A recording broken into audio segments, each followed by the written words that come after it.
Rick Shepard here from Night Hunter 702. This is my YouTube channel.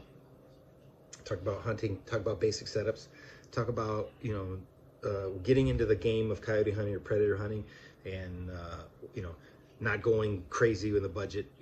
Just using what you have to get started in the game. So I don't have any sponsors. Everything on this channel that I use and is mine. I bought it. Okay, so but I did pick up these turret tags. They are from Backfire. They are another channel on YouTube. Awesome guys, but love these. So we buy them. They comes in a pack of 4, but I already used one whole pack, and so go over to Backfire, check out their channel. They have some good stuff, good reviews, but they sell some cool stuff on there. Everything from recoil pads. They've got their stuff. They're pretty cool. So they're out of Utah. I follow all those guys. One of the first channels I've ever followed. It tells funny stories about hunting, just coyote hunting in general. When I first got started. Now, when I first got started, like I basically had this was the basic bitch setup. It was an AR-15. It had a ATN LTV on it, the Excite LTV.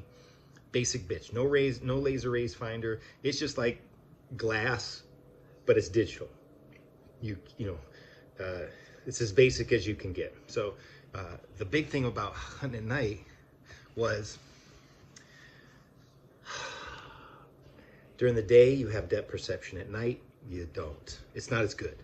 And so I would look at markers and things like that and think, I wonder how far that is. But my calculations in the beginning were horrible. So one of the first nights that I went out, it was a pretty cold night. It was probably October, and I was just outside. I was sitting on the edge of a wildlife preserve. So the wildlife preserve was behind me, and I hear coyotes in there all the time. I see coyotes in there all the time because it's a preserve. There's nobody in there doing anything, and there's other animals in there, so there's plenty of food in there. No predators for them. No competition. So, but close to the preserve is a neighborhood residential area. So I go out and I was like, what? Rabbits maybe, but I looking through my call and I had this cheap e-collar. I don't even remember. I already gave it away to somebody that started in hunting. And I'm like, here's a collar for you.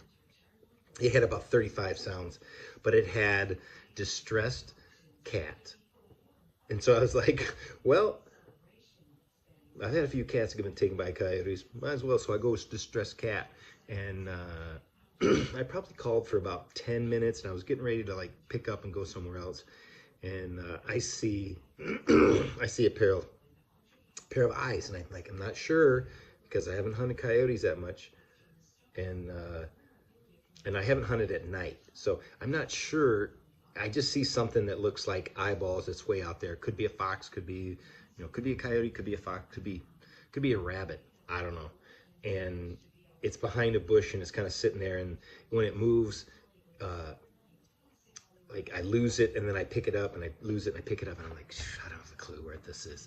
Finally, it comes in and it's out. It's way out there. So finally, it comes into where now I can actually see the shape of it. And sure enough, it's a coyote and it's just sitting there looking at me.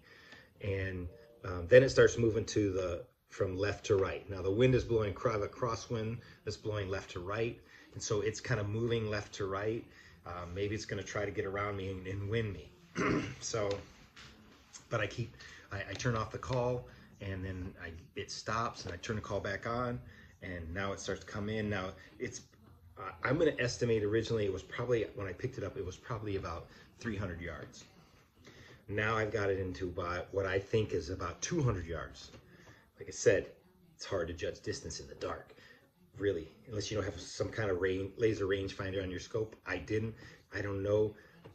I know I have the scope zeroed at 100 yards, and I know at 200 yards it drops about 1.5 inches to 2 inches. So inside my 4-inch kill box, it'll put me at the bottom if it's inside 200. So eventually I got to a point where it started moving a little bit more. I killed the call and it slowed down and I took the shot and I hear the thump and I know I hit it. spins, I can see it spin around in my scope when I get back on. I see it spin around, and then boom, it's like full sprint as fast as you can go. So I do not see it go down because I can't. I'm trying to follow it, but it runs out of my scope max distance, and I'm like, shoot, I know I got it. So now I got to track this dog in the middle of the dark, and this is, remember, this is the first time I've ever done this. This is my first coyote. So I just pack up all my stuff and I start walking towards where I'm going, and I trying to use markers that I remember seeing through the scope.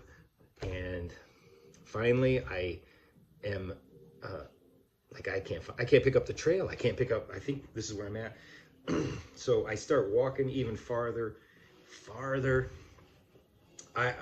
What I estimated to be 200 or 175 to 200 yards was really about 300 yards. So I don't know if he was 400 yards. And I didn't see him through my scope originally. I picked his eyes up with a red light. So things I'm learning, right? All of a sudden. So eventually I am walking and kind of the direction, and I pick up a little bit of blood. So I'm like, great. And now I'm like trying to follow the footsteps. It stops after about 40 yards. I'm still following it. I got blood, I got foot tracks, blood. I don't see any more blood. And now so in my backpack, I have police tape. Because when I shoot, it's the same backpack I take out shooting. All I do is throw some calls in there and stuff. So I'm like, oh man. So now I start ripping it off and tying it to bushes. Like, this is kind of where I'm at. And I search for about another 40 minutes, and I can't find it. And it's like 3 o'clock in the morning, and I'm kind of like burnt. So, but I got this area marked off, and I'm like, I'll come back in the morning. So I go to home, I'm frustrated. I know I got this thing, but I can't find it because I can't confirm. I don't have a confirmed kill. So I go to bed, I come back the next probably about 9 in the morning, come back out there and try to find it kind of where I was at. And I have to glass the area with my binoculars. And I walked a long way in the dark. I didn't realize how far I had walked. And eventually I finally see 3 bushes that have the yellow tape on it. I'm like, okay, all right. So I get back there and I kind of see how I was moving. I can see my foot tracks. And then I can see coyote tracks. Like, it was hard to pick them up at night. And so I finally get on the trail again. And then I go, this thing was from where that was an additional 100 yards. So shot it, it runs 40, I pick it up, it runs 100 more yards, and it is airborne in this heavy bush next to a yucca tree. And the only reason I found it, because I'm looking on the ground, it's airborne, it's like 2 feet off the ground. The only reason I found it is because the stench. I got on this smell, and I'm like, oh, that smells so bad. And he had 3 feet of entrails, and then I see him in the tree, into this bush, but he's like 2 feet off the ground. So he launched himself while he was running into this bush, and I found him. I did not take any pictures because it was so disgusting. And but that was my first kill. And so what did I learn from that? One, if you're gonna hunt an area, it's probably best to go scout it out a little bit earlier. And if you can, some guys say, well, I just go out and hunt, right?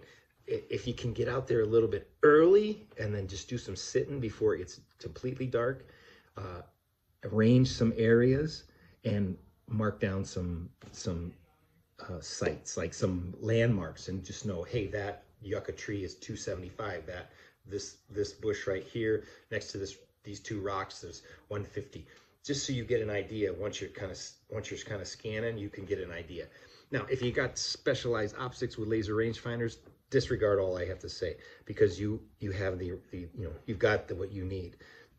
I currently don't hunt with the LVT very much anymore, almost never, because I have a Zulus HD that has the laser rangefinder on it. So, and it laser range finds it, and it gives me a hole. Like, how easy is that? But remember, as you shoot it, you still got to go find it.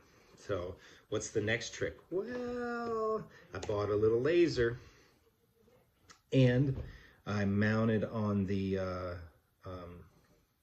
I mounted on a rail on the rifle, and when I hit something way out there, I just put the laser on there, and then I walk out and I just kind of look for that laser, and I look for the laser on the ground, and boom, there, usually there's where the coyote's at.